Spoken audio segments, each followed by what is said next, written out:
बिस्मिल्लाहिर्रहमानिर्रहीम। आज की हमारी नशिस्त का सवाल है कि वज़ू का सुन्नत तरीका क्या है।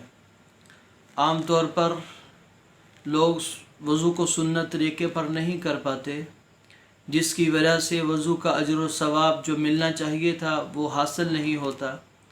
और वज़ू से जो मकसूद है, नमाज की आला दर्जे की बंदगी जो बंदा अदा करने के लिए जा रहा है, तो वज़ू के सही ना होने की वजह से, उसके फ़राइज़ का ख्याल रखने की वजह से और उसकी सुन्नत के ख्याल ना रखने की वजह से, मुस्तहब्बत के ख्याल ना रखने की वजह से आदमी का वज़ू नाक़िस रह जाता है। यानी उसके वज़ू पर अजर व सवाब जो मुरतब होना था वही नहीं मिलता। इसलिए वज़ू में सबसे पहले आदमी किबला रुख होकर बैठ जाए, ये मुस्तहब अमल है। ऊंची जगह पर बैठ जाए, ये मुस्तहब अमल है। और वज़ू के लिए सबसे पहले अपने हाथों को धो ले और फिर नियत कर ले, तहारत हासिल करने की नियत कर ले। और हाथों को धोने के बाद आदमी मसवाक कर ले और वज़ू से पहले बिस्मिल्लाह का पढ़ लेना। ये एक मुस्तहब अमल है, सुन्नत अमल है। इससे वज़ू को मज़ीद 4 चांद लग जाते हैं, इसके अजर व सवाब में इजाफ़ा हो जाता है। तो वज़ू शुरू करने से पहले के काम क्या हुए?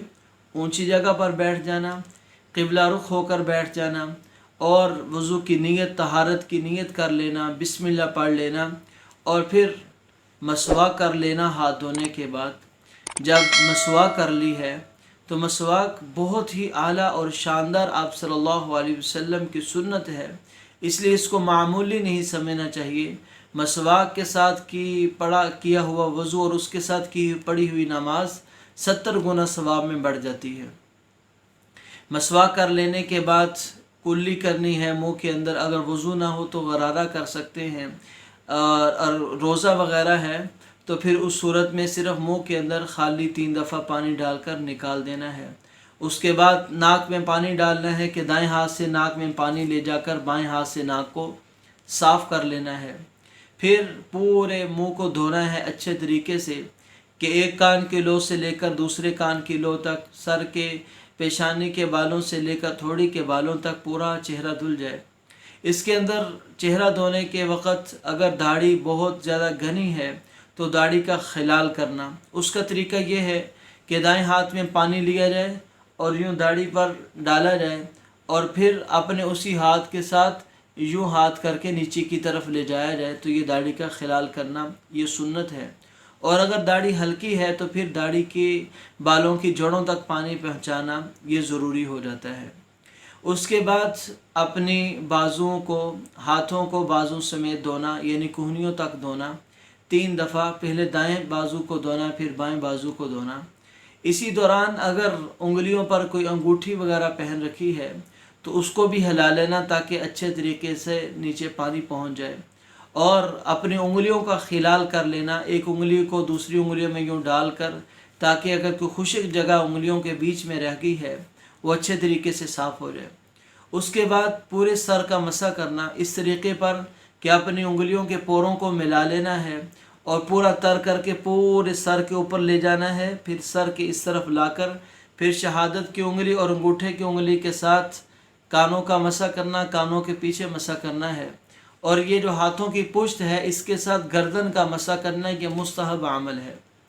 पूरी गर्दन का मसा नहीं करना होता, ये मकरूह हो जाता है। सिर्फ कमर, अपनी गर्दन की पुश्त का मसा करना ये मुस्तहब है। उसके बाद पाँव को धोना है 3 दफ़ा, पाँव को टखनों तक धोना है। और पाँव की उंगलियों का भी खिलाल करना सुन्नत है। पाँव की उंगलियों का खिलाल अपने बाएं हाथ की उंगली के साथ, इसके साथ खिलाल करना है ताकि कोई जगह खुश्क ना रह चुकी हो। ऐसे ही औरतों ने बाज़ दफ़ा ज़ेवरात पहने होते हैं या नाखनों पर आटा वगैरह लगा रह जाता है, तो वज़ू करते वक्त इस बात का ख़ास ख्याल रखना होता है कि वो चीज़ें, ज़ेवरात वगैरह हैं, उनको अच्छी तरीके से उंगलियों में हिला लिया जाए, बाजू में पहने हिला लिया जाए, ताकि पानी जिस्म के हर उस हिस्से तक पहुँच जाए जिसको वज़ू के अंदर धोना फ़र्ज़ है। वैसे तो वज़ू के अंदर 4 फ़राइज़ हैं। पूरे मुंह का धोना, चौथाई सर का मसा करना, कोहनियों तक बाजुओं को धोना और पाँव का 1 दफ़ा धो लेना। ये वज़ू के फ़राइज़ पूरे हो जाते हैं। بعض دفعہ پانی کی قلت ہوتی ہے، پانی کی قلت کی وجہ سے آدمی وضو پوری سنت طریقے پر نہیں کر سکتا کہ ہر عضو کو 3 دفعہ دھوئے، کلی کرے، ناک میں پانی ڈالے. تو وضو کے جس نے 4 فرائض بھی پورے کر لیے، پانی کی قلت کی وجہ سے اس کا وضو بھی مکمل ہو جائے گا، اس سے تمام عبادات سر انجام دے سکتا ہے. تو یہ وضو کا سنت طریقہ ہے، یہ بہت ہی آسان ہے. تو یہ ایک طریقے کے مطابق اس کو خود بھی کرنا چاہیے، بچوں کو سکھانا چاہیے. بچے باغے آتے ہیں، انہیں وضو کا طریقہ نہیں آ رہا ہوتا. بڑے بھی کئی ہر سال سے نماز پڑھ رہے ہوتے، انہیں سنت طریقہ نہیں آ رہا ہوتا. تو یہ سنت طریقے پر جب ہم وضو کریں گے، نماز پڑھیں گے، تو اللہ تعالی ہمارے اس وضو میں بھی نورانیت پیدا کر دیں گے، اور جو اس وضو سے پڑھی گئی نماز ہے وہ بھی اللہ کے قرب کا ذریعہ بن جائے گی. اس نماز میں شیطانی خیالات نہیں آئیں گے، شیطان ہمیں غلط خیالات کی طرف نہیں لے جائے گا. اور وضو میں جس قدر آدمی کوتاہی کرتا ہے، غفلت برتتا ہے، تو اس وضو میں نورانیت کم ہو جاتی ہے. پھر اس وضو کے بعد جو نماز پڑھی جاتی ہے اس میں شیطان شامل حال ہو جاتا ہے، وساوس ڈالنا شروع ہو جاتا ہے.